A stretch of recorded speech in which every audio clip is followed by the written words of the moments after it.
Hello అండి అందరికీ. అందరూ ఎలా ఉన్నారు? బాగున్నారా? నేనైతే చాలా బాగున్నాను. మీరందరూ కూడా బాగుండాలనైతే ఎప్పుడు కోరుకుంటాను.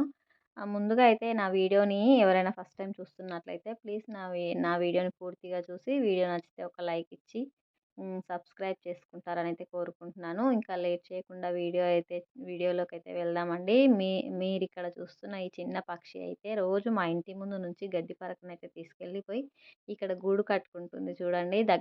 మాకు ఇంటికి దగ్గరలో జామ చెట్టు అనమాట ఎదురింటి వాళ్ళది. వాళ్ళ ఇంటి దగ్గర చెట్టుకైతే ఈ పిట్ట రోజు తీసుకుపోయి పెట్టుకుంటాదనమాట. మేము పొద్దున్న లేసినామంటే చాలు మా ఇంటి ముందు చిన్నగా కొంచెం గడ్డి ఉంది.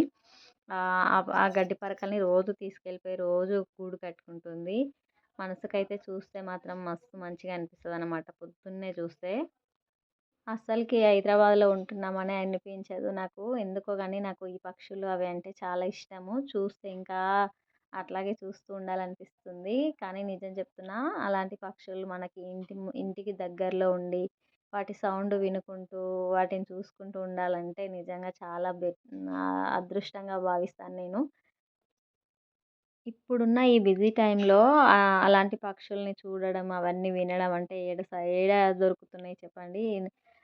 నాకైతే ఇక్కడ నేను ఉంటున్న దగ్గర ఇంత మంచిగా వినడం నాకు చాలా చాలా బాగా అనిపిస్తదన్నమాట.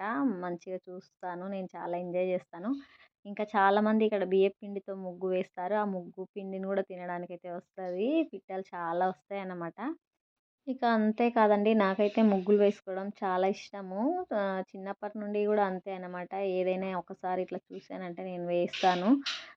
ఈ ముగ్గును గూడా నేను ఫోన్‌లో చూశాను. కానీ చాలా రోజుల ముందే చూశాననమాట. కాకపోతే ఇప్పుడు వేద్దాము అని జెప్పేసి ఇంట్లో అయితే మామూలుగా అట్లా వేసుకున్నా. ఈ ముగ్గు వేసిన రోజు ఏమైందంటే బయట నేను 2 సార్లు ఒక రోజులో 2 సార్లు ఏసాననమాట ముగ్గులు. ఏమైందంటే పొద్దున్నే 9, 10 గంటలకు మాకు నీళ్ళొస్తాయి. ముందు ఈ ఇంటి ముందు గుమ్మం ముందు వేశాను ఈ ముగ్గునైతే నేను. అయితే నీళ్ళొచ్చి తడిసిపోయింది. ఆ తర్వాత మళ్ళీ ఇంకొక ముగ్గు మంచిగా వేశాననమాట. ఆ వాటర్ వచ్చిన తర్వాత కడిగి, మళ్ళీ ఆ ముగ్గు నేను అట్లా వేసుకుంటే వేరే వాళ్ళు పక్కింటి వాళ్ళొచ్చి బైకుని కడిగారు. ఇంకా దాంతోటి ఆ ముగ్గంతా చెరిగిపోయింది. నాకస్సలు మనసుకు బాగా అనిపియలే. అందుకని జెప్పేసి మళ్ళీ ఇంకా ఇంట్లో అయితే అట్లా ట్రై జేశాను. ముగ్గు ఇంటి ముందు ఉంటే ఎంతో అందంగా అనిపిస్తది కదా! నేనెంత కష్టపడి వేసినా వాళ్ళకైతే అసలు కనిపించలేదా అనిపిచ్చింది. చూసుకుంటూనే ముగ్గుని అయితే నీళ్ళు పోసి తడిపేశారు. చాలా కోపమొచ్చింది.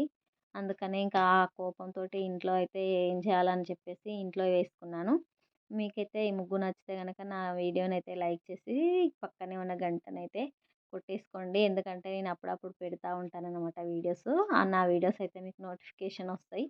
చూసి మీకు నచ్చితే ఎట్లా అనిపించిందనైతే తప్పనిసరిగా కామెంట్ చేస్తారనుకుంటున్నా. నేను వేసిన తర్వాత మా పాప నన్ను చూసి మా పాప కూడా వేసుకున్నదన్నమాట ముగ్గులన్నీ. "నువ్వు ఈ ముగ్గు ఎట్లేసినావు, ఆ ముగ్గు ఎట్లేసినావు" అని చెప్పేసి ఒక సైడ్ నేనేస్తుంటే, ఇంకో సైడ్ మా పాప వేస్తూ ఉంది. మీ ఇంట్లో కూడా ఈ చిన్న పిల్లలుంటే ఇట్లనే చేస్తారా చెప్పండి నిజంగా. ఎంత చెప్పినా అస్సలు వినదనమాట. ఎక్కడ పడితే అక్కడ గీసుకుంటూ ఉంది. ఒక్కొక్కసారి అనిపిస్తది మా పిల్లలు కొంచెం షార్ప్ అని జెప్పేసి. ఎందుకంటే నేను ఎట్లా వేసినో అట్లనే వేయడానికి ట్రై చేస్తదనమాట మా చిన్నపిల్ల. చూస్తే నాకైతే మంచిగా అనిపిస్తది. విసిగించినా గూడా కోపమొచ్చినా గూడా మళ్ళీ అప్పుడే పోయి సంతోషంగా అనిపిస్తదనమాట. ఇంకా వీడియో అయితే ఇంతే ఫ్రెండ్స్. వీడియో నచ్చితే లైక్ చేసి సబ్స్క్రైబ్ చేసుకోండి. ఓకేనా? మరో వీడియోతో అయితే మీ ముందుకొచ్చేస్తాను. బాయ్ మరి.